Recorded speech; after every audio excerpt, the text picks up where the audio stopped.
আসসালামু আলাইকুম। আমি শারমিন আক্তার, শারমিন ফাতিহা চ্যানেলে আপনাদেরকে আবারও জানাই স্বাগতম। কাছে এবং দূরে যে যেখানে আছেন আশা করি সবাই ভালো আছেন, আমরাও আল্লাহর রহমতে ভালো আছি। আজকে সকালের নাস্তায় খিচুড়ি খাবো।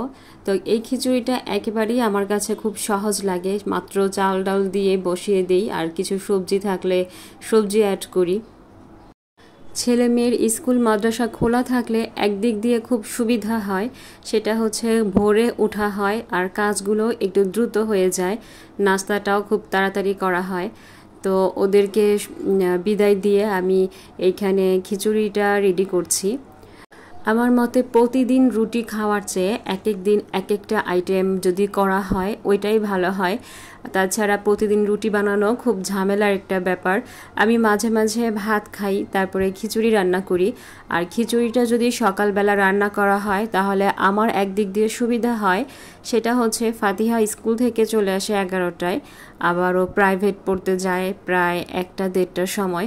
তো ও যখন চলে আসে ওকে আমি যদি ভারী খাবারটা দিই, খিচুড়িটা খেতে দিই, তাহলে অনেক সময় পর্যন্ত ওর পেটে থাকবে। কেননা বাচ্চারা এসেই কিন্তু ভারী কোনো ভাত বা অন্য কোনো কিছু খেতে চায় না। আর তাছাড়া ফাতিহা এখন অনেক খাবারে অনীহা চলে আসছে, এজন্য খিচুড়িটা একটু পছন্দ করে, ওইটা দিলে ওইটা ভালোই খায়। তো খিচুড়ি রান্না করতে করতে চিরচেনা একটি কথা আপনাদেরকে আবারও বলি, আমার ভিডিও যদি আপনাদের ভালো লেগে যায় তাহলে প্লিজ একটি লাইক দিয়ে দিবেন এবং চ্যানেলটি সাবস্ক্রাইব করে আমার পাশে থাকবেন। আর অলরেডি যারা করে দিয়েছেন তাদেরকে অসংখ্য ধন্যবাদ। রান্না বসিয়ে আমি ঘরের যাবতীয় কাজ করে ফেলছি, অফ ক্যামেরা করেছি, এটা আর দেখালাম না। তো ঘর গুছানো, তারপর বিছানা গুছানো, এগুলো সব করা শেষ। এখন শুধু রান্নাটা হয়ে গেলেই আমি আর ফাতিহার বাবা খেয়ে নিব। যেহেতু রায়য়ান আর ফাতিহা আসতে প্রায় অনেক দেরি, ওরা এসে খাবে।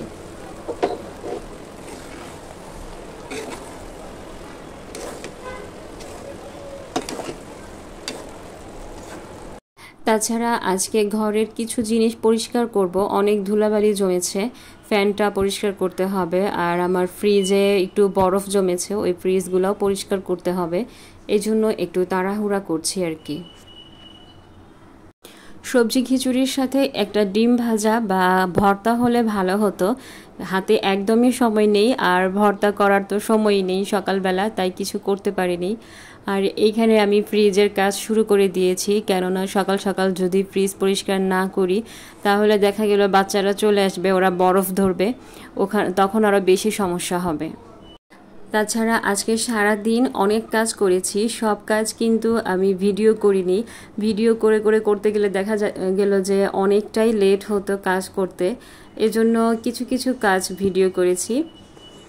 ফ্রিজ পরিষ্কার করার ক্ষেত্রে ফাতিহার বাবাও হেল্প করেছে, একা করা হয়নি, কেননা একা পারবো না ফ্রিজটা। আর ফ্যান পরিষ্কার করে ফেলেছি, ফ্যানটা অনেক দিন হয়েছে পরিষ্কার করা হয় না, এজন্য আজকে ভালোভাবে পরিষ্কার করেছি যাতে করে কিছুদিন টিকা যায়। যেহেতু আমার রাস্তার সাথে বাসা, অনেক ধুলা টানে, এজন্য কিছুদিন পরপরই ফ্যান তারপর ফার্নিচারগুলো মোছামুছি করা লাগে। আজকে দুপুরে রুই মাছ রান্না করব কচুর ছড়া দিয়ে। তো কচুর ছড়া দিয়ে যে কোনো মাছই কিন্তু ভালো লাগে, আর আমার ছেলে মেয়ে দুজনেই কচুর ছড়াটা অনেক পছন্দ করে। আর ভেবেছিলাম যে এই তরকারির সাথে আরেকটা ভাজি বা সবজি করব, কিন্তু পরে আলসেমি লেগে গেছে, এই জন্য আর কিছুই করতে পারিনি, এক ধরনের রান্নাই করে ফেলেছি। কচুর ছড়াকে কিন্তু অনেকে কচুর মুখিও বলে, আমি দুইটাই বলি, আজকে কচুর ছড়া বলে ফেললাম। আপনারা যে যেটা বলবেন ওইভাবেই বুঝে নেবেন। সারাদিন কাজ করার পরে শরীরটা একটু এনার্জি লস্ট হয়ে যায় দুপুরে রান্না করতে গেলে, তারপরেও করতে হয় রান্না বান্না, কেননা ছেলে মেয়ে দেখা গেল যে না খেয়ে থাকবে। আর আমার বড় বোন আজকে ওর ছেলেকে নিয়ে গেছে কলেজে ভর্তি করাইতে।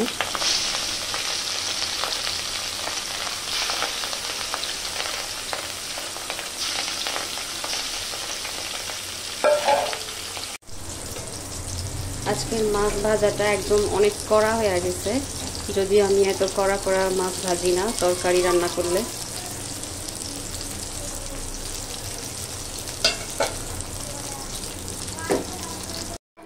অফ ক্যামেরায় কিন্তু আমি সম্পূর্ণ রান্নাঘরটা পরিষ্কার করে নিয়েছি। বললাম তো আজকে ভিডিও করার কোনো সুযোগই পাইনি, ভিডিও করতে গেলে দেখা গেল যে কাজই হতো না, এই জন্য।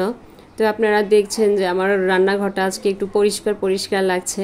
আসলে পরিষ্কার পরিচ্ছন্ন রান্নাঘরে কিন্তু রান্না করতে অনেক ভালো লাগে, কিন্তু আমাদের এই রান্নাঘরটার সমস্যা হচ্ছে এই যে সাইডে যে ভাঙা ভাঙা দেখছেন, এটা নষ্ট হয়ে গিয়েছে, এখনও বাড়িওয়ালা ঠিক করে দিচ্ছে না।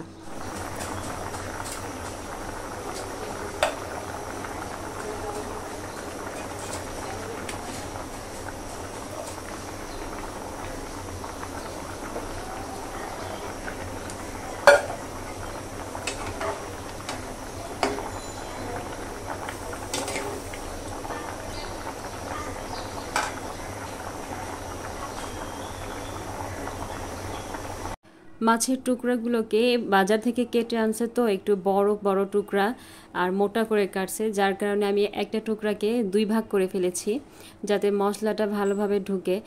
আর আজকে এই পর্যন্তই। আল্লাহ হাফিজ, আসসালামু আলাইকুম।